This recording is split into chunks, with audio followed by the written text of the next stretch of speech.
Dad's 62nd birthday dinner. The hostess led us toward a private room in the back. Table for 8, white tablecloths, those folded napkins that look more complicated than origami. Noah walked beside me. 7 years old. Blue striped shirt tucked in on one side, coming loose on the other. He'd insisted on doing it himself that morning. Dad and Mom were already there. My sister Jessica, her husband Brandon, their kids Mia and Tyler. Everyone dressed up. Candles waiting on a cake. A smaller table sat near the kitchen doors. 2 place settings. Close enough to see us, far enough to make a point. Noah headed for the main table where his cousins sat. He pulled out the chair next to Tyler. Dad's hand shot out, caught the chair back. "Whoa there, sport!" Noah looked up. "This table's for adults and real grandkids. You understand, right?" Dad pointed at the small table. "You'll be more comfortable over there." The room went quiet. Mom studied her menu. Jessica adjusted Mia's hair bow. Brandon checked his phone. Noah's face went very still. That thing he does when he makes himself smaller. 7 years old and already learning how to disappear. "Grandpa, why can't—" Mia started. "Hush, sweetheart." Dad pulled out his chair. Sat down. "Alex, you're here." He gestured to the empty seat beside him. I looked at Noah. Then at the separate table by the kitchen. Then at my father settling in like he'd just solved a seating problem. I walked to the small table, pulled out a chair, sat down. "Dad, what are you doing?" Jessica asked. I didn't answer, patted the seat across from me. Noah walked over. Sat. Smoothed his napkin the way I'd taught him. "Alex, don't be ridiculous." Dad's voice had an edge. "It's my birthday. Sit at the family table." I am sitting at the family table. I picked up my menu. "This is where my son is sitting." "No," Dad cut her off. "I set this up so the kids could sit together and Alex could relax. But if he wants to be difficult, that's his choice." Difficult. Not cruel. Not wrong. Difficult. The server appeared. Took drink orders. Everyone else got wine and craft beer. I ordered water for both of us. At the main table, conversation resumed. Dad's golf story. Jessica's too loud laugh. Mia and Tyler coloring on placemats. Nobody looked at us. We sat 10 feet away, but might as well have been in a different restaurant. Noah cut his chicken fingers into small pieces when they arrived. Ate quietly. Didn't ask why Grandpa made him sit alone. He already knew. I thought about the adoption finalization 3 years ago. Dad congratulated me but called Noah your kid instead of our grandson. Christmas gifts, elaborate presents for Mia and Tyler, $20 gift card for Noah. Mia's birthday party last month when Noah was told to help Grandma in the kitchen during the family photo. Small cuts, small exclusions, small reminders. I'd told myself it would get better, that pushing back would make it worse. I'd been wrong. "Dad?" Noah's voice was small. "Yeah, buddy? Why doesn't Grandpa like me?" I set down my fork. Looked at my 7-year-old who'd spent 2 years in foster care before I adopted him, who still had nightmares, who was just starting to believe this home was permanent. "Grandpa's got some stuff to figure out. It's not about you." "But he said I'm not a real grandkid." "He's wrong. But I'm not related to him. Not like Mia and Tyler." "Family isn't just blood, Noah. It's who shows up." He looked at the main table where everyone laughed at something Dad said. "They're not sitting with us." "No, they're not." He went back to his chicken. Didn't cry, just accepted it. Dessert came. Chocolate cake with candles at the main table. Everyone sang. Dad blew them out. Cut the first slice. A smaller piece appeared at our table. No singing, just cake. Noah ate it without comment. The server brought the check. Leather folder, set it at the head of the table. Dad opened it. Looked at the total. Slid it across to me without a word. Like he always did. Every family dinner for the past year. Dad's birthday. Mom's birthday. Random Tuesday nights. Every time the check ended up in front of me. Not a request, An assumption. I pulled the folder toward me. Opened it. $290.47. I counted out $47. 2 entrees, 2 waters, 2 desserts, plus tip. Slid the cash into the folder. Stood up. Noah, you ready? He looked at his half-eaten cake, nodded, slid out of his chair. Alex? Mom's voice. Uncertain. I walked to the main table, set the folder in front of Dad. There's cash for Noah and me. The rest is on you. Dad's smile froze. What? You wanted separate tables. You got separate bills. I held out my hand to Noah. He took it. Jessica stared. You're joking. Not even a little bit. Dad opened the folder. Saw the $47. Looked at the $290 total. Alex, it's my birthday. Happy birthday, Dad. You can't just... We don't have... Then I guess you'll figure it out. Like you figured out the seating. Mom grabbed her purse. Robert, I have my credit card. No. Dad's voice went hard. He's not walking out on my birthday because I hurt his feelings. You didn't hurt my feelings. You told my son he's not real family. That's not hurt feelings. That's showing me exactly where we stand. I started walking. Noah beside me, small hand in mine. Alex, get back here. Dad's voice rose. You're embarrassing me. I kept walking, through the private room, through the restaurant, past other tables where families ate together. Alex! The hostess held the door. We walked out. Behind us, Dad's voice. Mom trying to calm him. The server asking if everything was okay. I unlocked the car, helped Noah with his seatbelt. Got in. Started the engine. Noah stared out the window. Are they going to be mad? Probably. Are you going to get in trouble? I'm 32. I don't get in trouble anymore. But Grandpa's really mad. Grandpa can be mad. Doesn't change anything. I pulled out of the parking lot. Through the windows, I could see people moving around in the private room, probably figuring out how to split a $243 bill. Dad?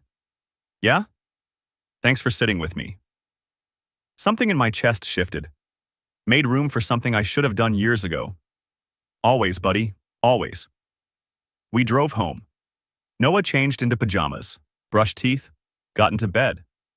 I sat on the edge. You okay? Yeah? You sure? Grandpa's mean sometimes. I'm used to it. 7 years old, used to it. You shouldn't have to be used to it, he nodded, eyes closing. Exhausted from trying to be invisible all evening. I went to the living room, pulled out my phone. 17 missed calls from my parents' number. 3 texts from Jessica. What on earth just happened? Dad is furious. Call Mom back right now. I set the phone face down, opened my laptop, logged into my banking app. Found the auto payment from 6 months ago. Country club dues, Dad's membership, $180 per month. He'd asked once when he retired. Fixed income made it tight. I'd said yes. It became automatic. I scrolled further. Saw other payments I'd stopped thinking about. Jessica's kids' activities, dance for Mia, soccer for Tyler, $400 monthly. Family helps family. Phone plan. 5 lines. I'd been primary account holder since college. $220 per month. $180, $400. $220, $800 per month. Times 6 months, $4,800, plus the dinners, every birthday, every let's get together. Every check slid across the table. I'd never counted. Never wanted to see the total. My phone lit up. Dad calling again. I let it ring. Stared at the country club payment screen. Next draft scheduled for 3 days from now. My cursor hovered over cancel auto pay. Not tonight. Let him sweat the restaurant bill first. Let him figure out $243 between 4 adults. Let him wonder what else I might stop paying for.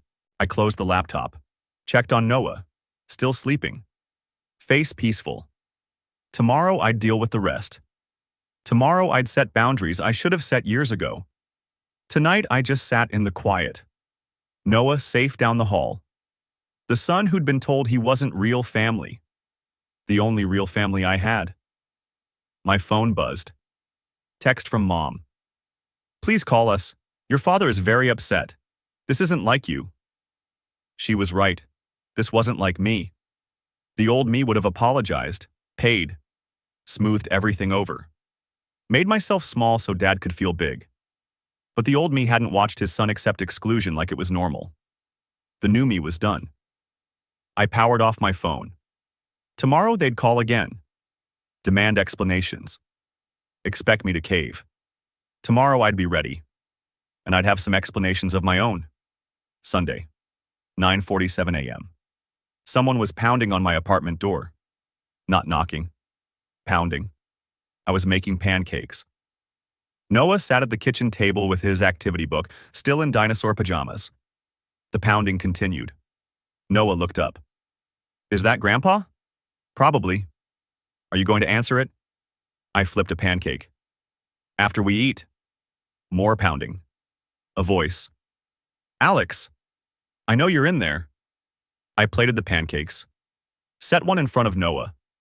We ate slowly while my father wore out his knuckles in the hallway. Only after I'd rinsed the dishes did I walk to the door. Dad. Face red. Golf polo and khakis. I opened it. He pushed past me. What the heck was last night? I walked to the kitchen, started making coffee. Dad followed. You embarrassed me, made me look like an idiot. Could you afford it? He stopped. I opened my laptop on the counter, turned the screen toward him. Auto payments, 6 months of charges, country club, Jessica's activities, phone plan. He squinted at the numbers.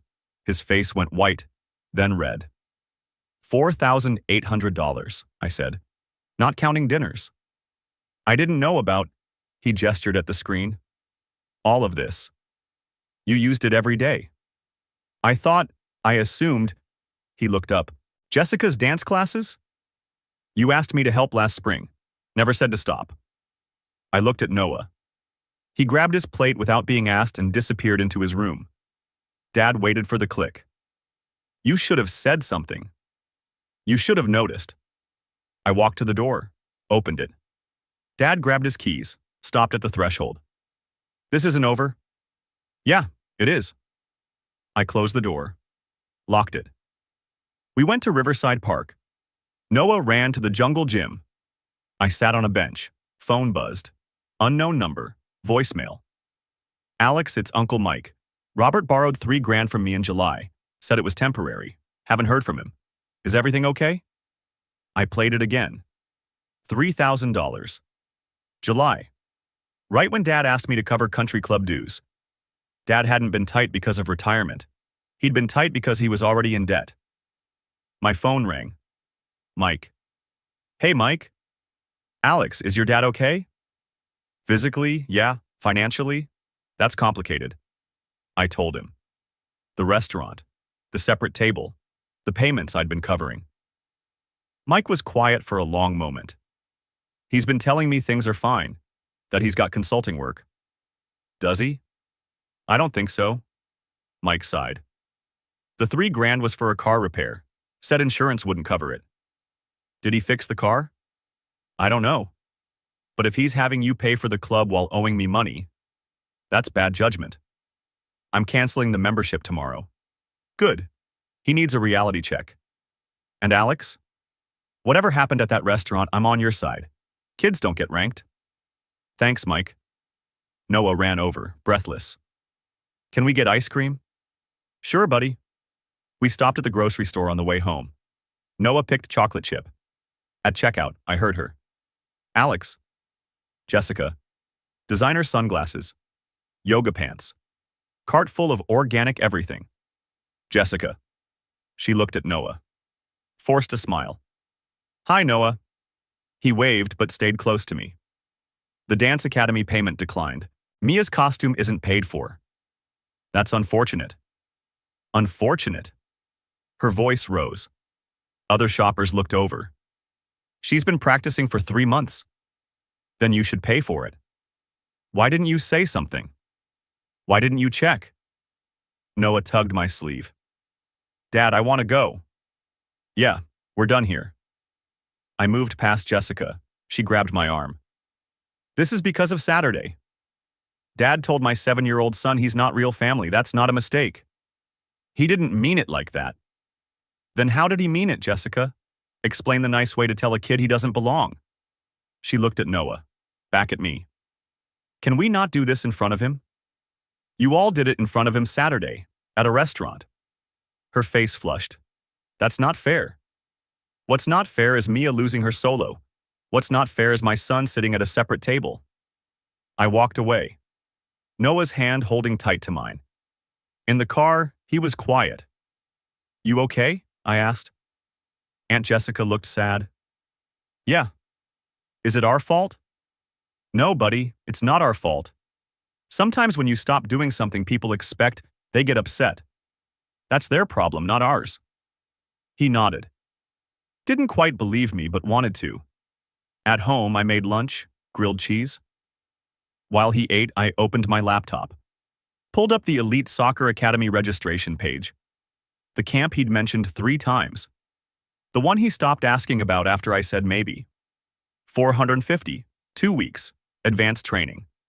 I entered his name, date of birth, emergency contact. Dad, what? You're going to soccer camp. His face lit up. The good one? The good one. He hugged me so hard my coffee spilled. Thank you, Dad. You're welcome. I hit submit. Confirmation email arrived immediately. Noah read over my shoulder. Elite Soccer Academy Summer Intensive. That's the real one. You'll be better than everyone by the end. He grinned. Went back to his sandwich. Kept looking at the confirmation email like it might disappear. That night, I couldn't sleep.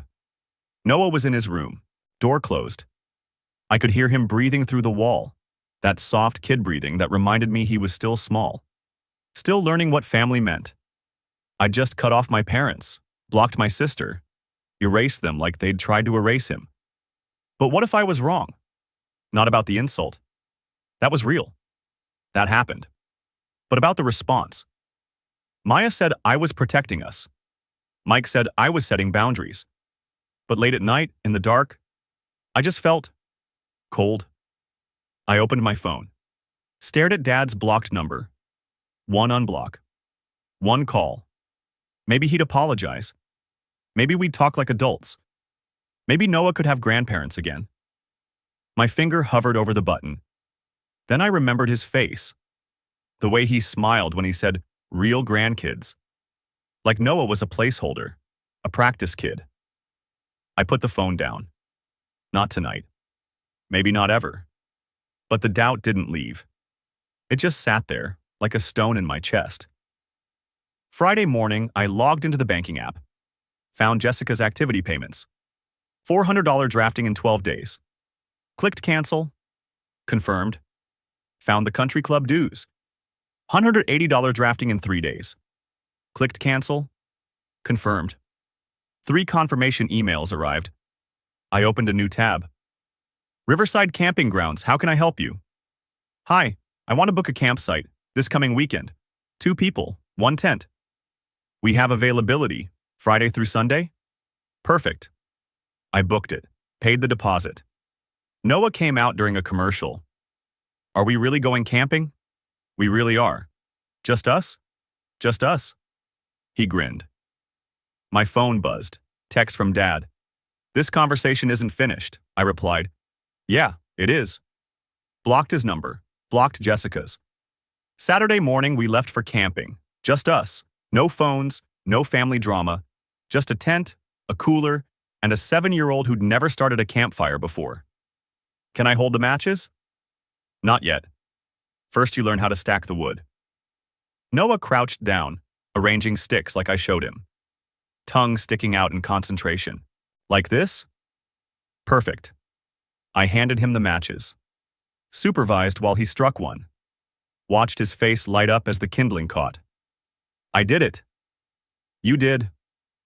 We roasted hot dogs that were burned on the outside and cold in the middle. Ate them anyway. Made s'mores with chocolate that melted down our hands. Noah laughed so hard he snorted. Dad, you have marshmallow in your beard. You have chocolate on your nose. He wiped it, smeared it worse. That night, we lay in the tent. stars visible through the mesh roof. Dad? Yeah, buddy. This is my favorite day ever. My chest tightened. Mine too. Can we do this every month? Every month. Just us? Just us. He fell asleep 10 minutes later. I stayed awake, listening to him breathe. Out here, there was no separate table, no real family, no rankings, just a dad and his kid, learning how to be whole without anyone else's approval. And that was enough. Sunday evening, we drove home. Noah asleep in the back, camping gear stuffed in the trunk. I opened a new savings account on my phone. College fund for Noah. Deposited $800. 2 months of payments I wasn't making anymore. Set up automatic transfer. $800 per month. By the time he turned 18, he'd have real options. Real choices. My phone buzzed. Text from Mike. Janet wants to know what kind of pie you want for Thanksgiving. I smiled. Texted back. Noah likes apple. 3 dots appeared. Apple it is, your family here, always. I showed Noah the text when we got home. He was half awake, covered in dirt. Aunt Janet's making you pie for Thanksgiving. Really? Really? Because that's what family does. They remember what you like. They show up. They make you feel like you belong. Do I belong at Uncle Mike's? Yeah, buddy, you do. He hugged me. I'm glad we're going there.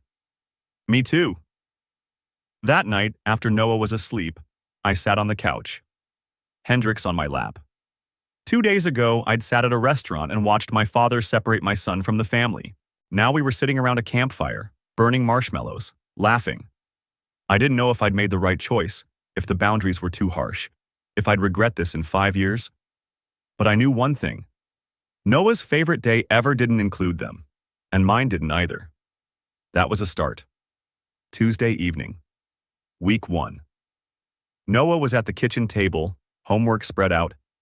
I was making dinner. Dad, can you sign this? He handed me a folder. School permission slip stapled to the front. I flipped it open to find the signature line, and saw it. Family tree project, construction paper, crayon drawings. At the center, 2 stick figures, one tall, one small. Dad and Noah. That was it. No branches extending up, no grandparents, no aunts, uncles, cousins. Just us. I remembered last year's project. He'd drawn the whole family, Mom, Dad, Jessica, Mia, Tyler, everyone. This year, he'd erased them, not with words, not with a tantrum, just with the silent choice of a 7-year-old who learned that family trees don't include people who make you sit alone. Noah. He looked up. Your family tree. There's no grandparents. He went back to his math homework. Teacher said draw people who make you feel safe. And they don't? He shrugged. Grandpa said I'm not real. So I didn't draw him. Simple, logical, devastating. I signed the permission slip, closed the folder, and realized I'd taught him this. Not with lectures, with actions. When you're not valued, you walk away. He was 7, and he'd learned the lesson perfectly. I wasn't sure if that made me proud or terrified. Wednesday evening, Mike called. Alex, hey, Janet wants you and Noah to come for dinner tomorrow. She's making lasagna. You don't have to do that. We want to. Also, I've got something I want to show you. Found some old photo albums while cleaning out the attic? What kind of photos? Family stuff, from when you were a kid. Just come over. Bring Noah. Thursday, 5:30 p.m. Mike and Janet's house was one of those warm, cluttered places where everything felt lived in. Photos on every wall, kids' artwork from 20 years ago still on the fridge. Janet hugged us both at the door. Noah, I made garlic bread, extra butter. Noah grinned. After dinner, while Noah played with Mike's old Legos in the living room, Mike pulled out a leather photo album. Cracked spine, pages yellowing. Found this in a box marked 2017-2019, your adoption years. He opened it. First page. Me at 3 years old. First day home. Holding Mom's hand. She was crying. Happy crying. Next page. Dad holding me, both of us grinning. Caption, in Mom's handwriting. Robert and Alex, day 3, already inseparable. Mike flipped pages. More photos. Dad teaching me to ride a bike. Dad at my kindergarten graduation. Dad helping me build a birdhouse. All before I was 6. Then the photos stopped. Page after page, empty. Years of blank space. I flipped ahead. One photo, 5 years later. Me at middle school graduation. Dad in the back row. Polo shirt, tired eyes, no smile. Notice something? Mike asked. I looked at the gap. 5 years of nothing. What happened? Mike pointed to the last photo before the gap. Dad in a suit. Me on his lap. Both grinning. Caption. Robert's promotion party. VP of Sales. He was on top of the world that year. Then the company restructured. Forced early retirement at 49. Mike tapped the empty pages. He stopped taking photos after that. I stared at the blank pages. 5 years where Dad had disappeared. Not from my life. From his own. He chose you once, Mike said quietly. Fought for you. That was real. I photographed 3 pages on my phone, closed the album. Can I take a picture of this? Take the whole album, it's yours. Noah came over. What's that? Old pictures, from when I was little. Can I see? I showed him the photo of Dad holding me. That's Grandpa? Yeah. He looks happy. He was. Once. Noah studied it. What happened to him? I don't know, buddy. People change sometimes. They forget who they used to be. Mike walked us to the car. For what it's worth, I think he knows he screwed up. He called me yesterday, asked if I'd seen you. What did you tell him? That you were taking care of your son. That's all he needed to know. I nodded. Drove home with the album on the passenger seat. At home, I put the album on my bookshelf. Not hidden. Not displayed. Just there. Evidence that Dad had been different once. Had chosen me. Had fought for me. Before he forgot how. Friday. 3:15 p.m. Week 2. I was early to pick up Noah, parked at the curb, engine off. Watched kids pour out of the building like a human avalanche. Noah came out, backpack, head down. Behind him, Mia. Jessica's daughter. She walked faster, caught up to him. Said something. Noah shook his head. Kept walking. Mia grabbed his backpack. He stopped. Other kids slowed. Watching. She said something loud enough for me to hear the tone. Mean. Pointed. Noah's shoulders curved in, making himself smaller. I got out of the car. Noah. He looked up. Saw me. Relief flooded his face. Mia let go of his backpack. Smiled at me like nothing happened. Hi, Mr. Morrison. I didn't smile back. Go wait in the car, Noah. He went. Fast. I looked at Mia. 8 years old, Jessica's daughter. Already learned how to cut someone down in a school parking lot. What did you say to him? She shifted. Nothing. Try again. Just that he's not real family. That's why he didn't sit with us. I crouched down. Eye level. You're 8. So I'm going to explain this once. Family isn't about blood. It's about showing up. And right now, the people in your family are teaching you how to hurt people. Don't let them. I stood up, walked back to the car. Noah was buckled in, staring at his hands. What did Mia say, buddy? That Grandpa told her mom I'm not real. That you adopted me, so I'm not really a Morrison. I gripped the steering wheel. Do you believe her? He looked up, eyes wet. Are you going to leave me too? My heart broke. No, Noah, never. You're the realest thing in my life. He nodded. Didn't quite believe me yet, but wanted to. We drove home in silence. That night, I didn't sleep. Because I realized something. Dad hadn't just insulted Noah at a restaurant. He'd given Jessica permission to spread it. And Jessica had given Mia permission to weaponize it. This wasn't one moment. It was a pattern. And I'd just cut it off at the root. Monday, week 3. My desk phone rang at work. Reception. Alex, there's a woman here to see you. Linda Morrison. She says she's your mother. She doesn't have an appointment, but she's been waiting for an hour. I looked at my computer screen. Deadline in 4 hours. Tell her I'll be down in 5 minutes. Mom sat in the lobby, small, tired, holding her purse like a shield. She stood when she saw me. Alex. Mom. Can we talk? I looked at the security desk. At my mother, who'd been sitting here for an hour. There's a coffee shop across the street, 10 minutes. We walked in silence. Ordered coffee. Sat at a corner table. Mom wrapped her hands around her cup. Your father's been difficult this week.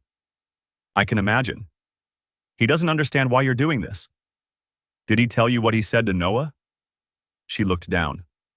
He said there was a misunderstanding about seating. That's what he told you?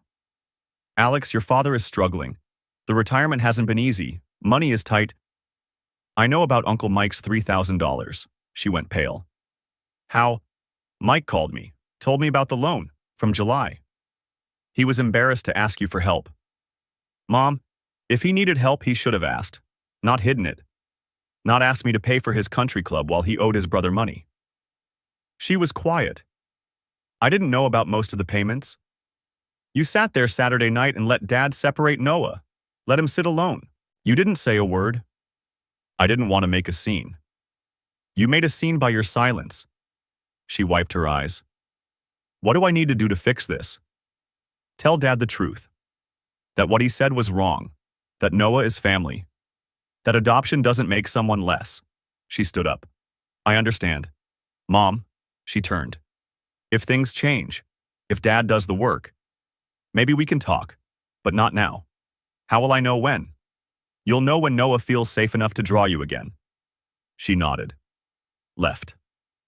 I drove back to work. Sat in the parking lot for 20 minutes before I could go inside. Mom's face kept replaying. The way her hands shook around the coffee cup. The way she said, "You made a scene by your silence." Was she right? I thought about Noah's family tree, the one with just me. No grandparents. I told myself that was their fault. They excluded him, so he excluded them back. But I was the adult. I was the one who'd blocked their numbers, canceled their access, removed them completely. Noah was 7. He was following my lead. And maybe I'd moved too fast. Not about the restaurant. That was unforgivable. But about everything after. The scorched earth, the silence, the refusal to even hear them out. I texted Maya. Do you think I'm being too harsh? 3 dots. Then, do you think you are? I stared at the message. Didn't have an answer. Week 3. Mike texted, can you call me? It's about Robert. I called. Is he okay? Physically? Yeah. Mentally, he's falling apart. Good. Alex. What do you want me to say, Mike? That I feel bad? I don't. Silence. Then, I'm going to send you something. You don't have to respond, just read it. He hung up. 30 seconds later, a screenshot arrived. Text thread. Between Dad and Mike. Dad. I think I had a breakdown at the store today. Dad. Saw a father with his son. Kid was maybe 7. They were laughing.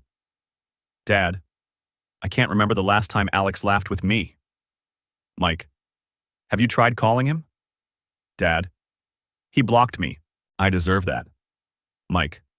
So unblock yourself. Show up. Dad. I don't know how. I stared at the screen. Dad didn't know how to show up. After 29 years of me showing up for him, he didn't know how to return the favor. That should have made me angry. Instead, it just made me tired. I texted Mike back. Thanks for sending this, but it doesn't change anything. Mike. Didn't think it would. Just thought you should know he's trying to figure it out. Me. Let me know when he does. I put the phone down. Trying wasn't the same as doing, but at least he'd admitted he didn't know how. That was something. Not enough, but something. Thanksgiving. Mike and Janet's house. Chaos. The good kind. Janet's 3 sisters arguing about pie crust. Mike's grown kids playing cards with their own kids. Someone's toddler screaming because someone else's toddler stole a dinner roll. And Noah, at the kids' table, laughing, really laughing. Not polite laughing, the kind from your stomach. Mike's grandson, Tyler, same age as Noah, was telling some story about a frog he found. Noah was doubled over. "You okay?" Janet asked, appearing next to me with wine. "Yeah, just watching. He fits right in." "He does." She squeezed my shoulder. "So do you, in case you were wondering." Dinner was loud, messy, no assigned seats, no toasts ranking anyone. Mike asked Noah about soccer. Tyler asked if Noah wanted to sleep over sometime. Janet's sister asked if I wanted her famous sweet potato recipe. "Fair warning," she said. "It has marshmallows, and I will judge you if you don't take seconds." I took seconds. After dinner, Noah and Tyler were outside throwing a football. I watched from the porch. Mike joined me. "This okay? Us being your Thanksgiving?" "More than okay." "Robert called me yesterday, asked if you'd be here." "What did you tell him?" "That you were with family."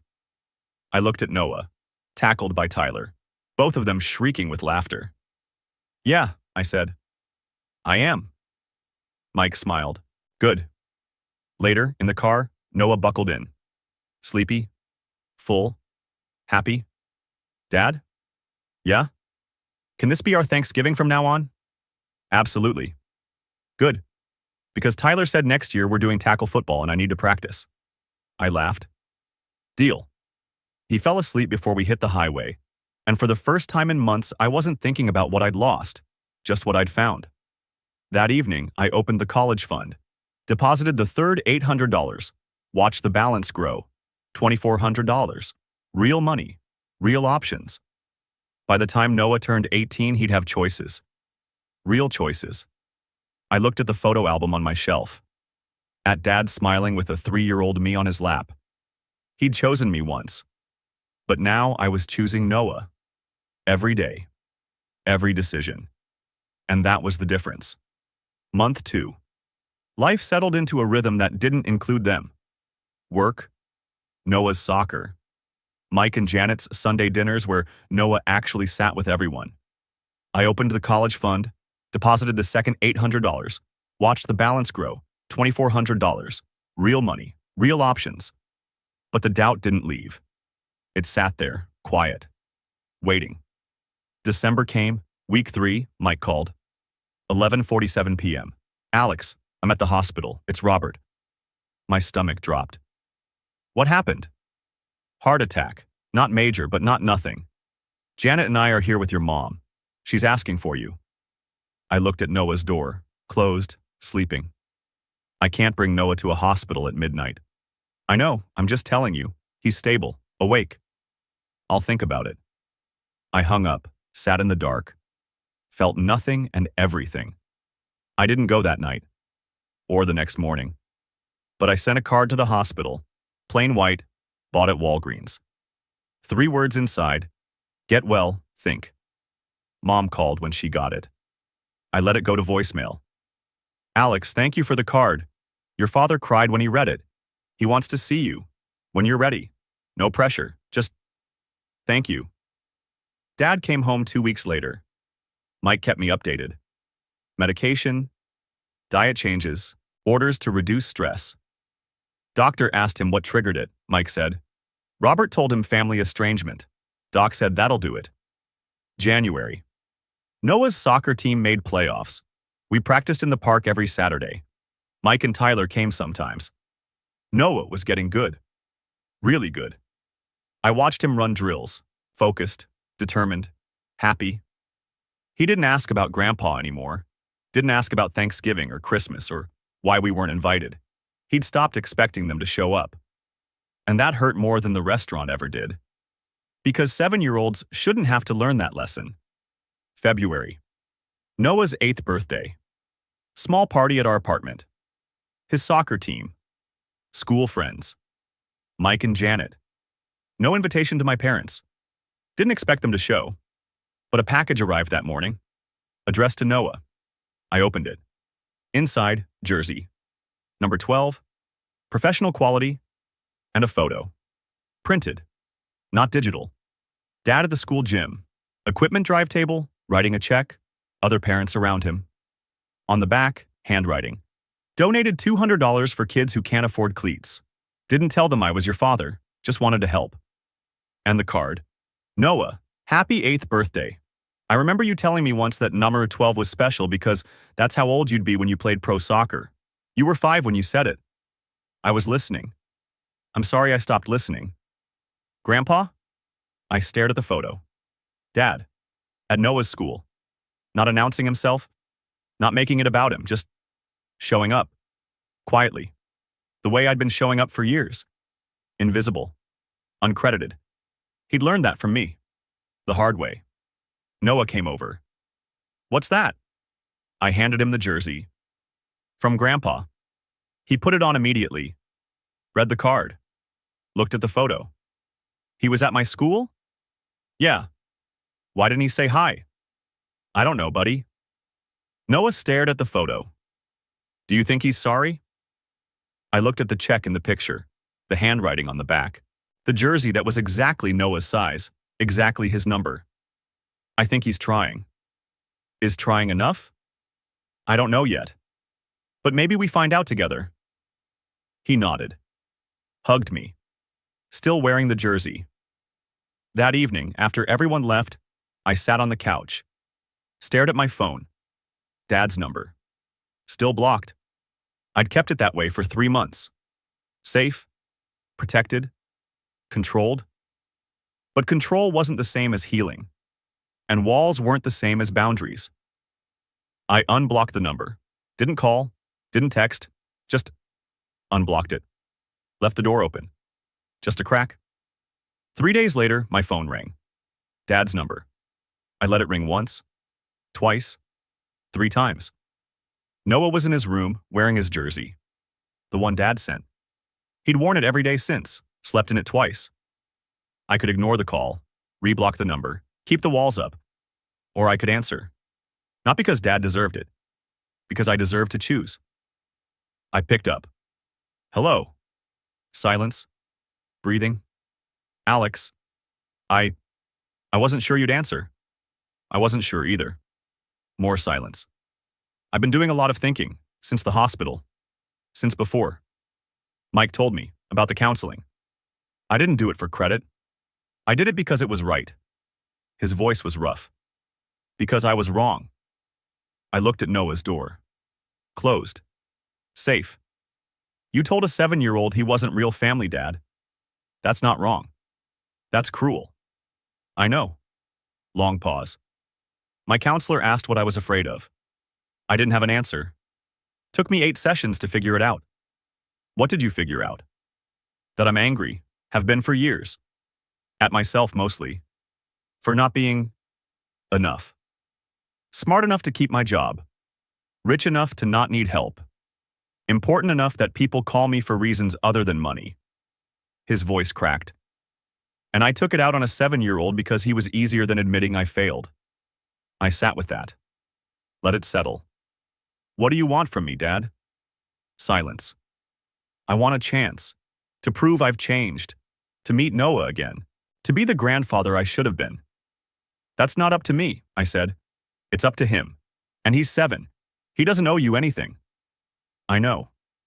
And if you screw this up, if you say one thing that makes him feel less than, we're done. Permanently. No second chances. I understand. I'm not doing this for you. I'm doing it because Noah asked me last week if grandparents could change. Dad's voice cracked. What did you tell him? I told him I don't know, but maybe we'd find out. Pause. Thank you, Alex. That's more than I deserve. Yeah, it is. I hung up, looked at the phone in my hand. Maya appeared in the doorway. She'd been listening. You sure about this? She asked. No, I said. But I'm choosing it anyway. She smiled. That's growth, babe. I pulled her close. Terrifying growth. The best kind. Next week, Noah and I were in the park. Same park from months ago. I brought his new bike. The one I bought with money that used to go to country club dues. No training wheels this time. He'd asked me to take them off. You sure? I asked. I'm sure. Tyler doesn't have them. Tyler isn't the measure. I know, but I want to try.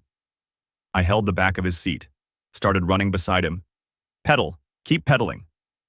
He wobbled, steadied, wobbled again. You got this, buddy. I'm right here. He pedaled faster, found his balance, started pulling away. I let go. He didn't notice at first, just kept pedaling. 50 feet, 100 feet.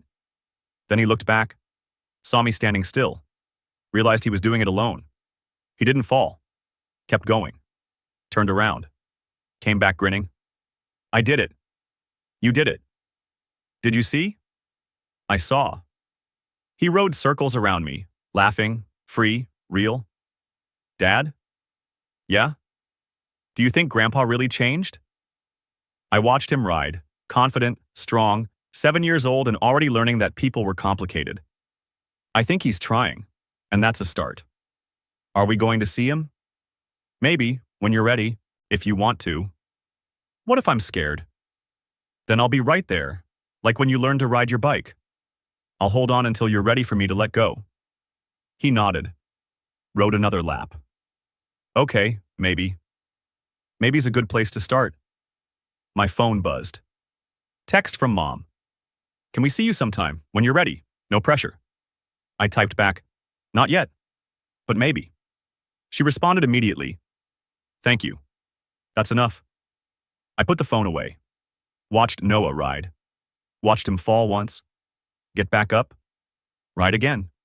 7 months ago, we sat at a separate table. 7 months ago, someone told him he wasn't real. Now he was here, riding a bike bought with reclaimed money. Part of a family that chose him every day. The old family might come back someday, if they did the work, if Noah decided they'd earned it. But we didn't need them to be whole. We already were. Noah rode past me again. Watch this. He took his hands off the handlebars. Just for a second. Wobbled. Grabbed them again. Looked back at me. Pure joy. Did you see? I saw, buddy. I saw. He kept riding. I kept watching. And for the first time in months, I didn't think about what I'd lost.